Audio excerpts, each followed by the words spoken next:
ద్వారకా పట్టణంలో ఒకసారి శ్రీకృష్ణుడు యజ్ఞానికి హాజరయ్యాడు.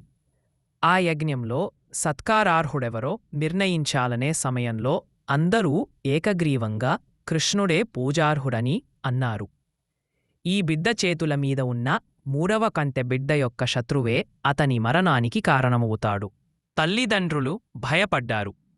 కాని శ్రీకృష్ణుడు చిన్నప్పుడు అతని బంధువుగా శిశుపాలుడు 100 తప్పులు చేస్తే క్షమిస్తాను అని మాటిచ్చాడు.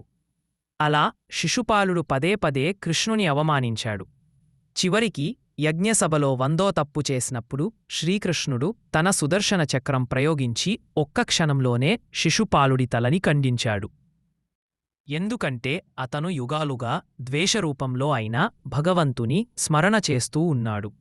ముఖ్యభావం: దైవాన్ని ద్వేషించినా స్మరించినా దైవంతో బంధమున్నవాడు చివరికి ఆయనలో లీనమవుతాడు.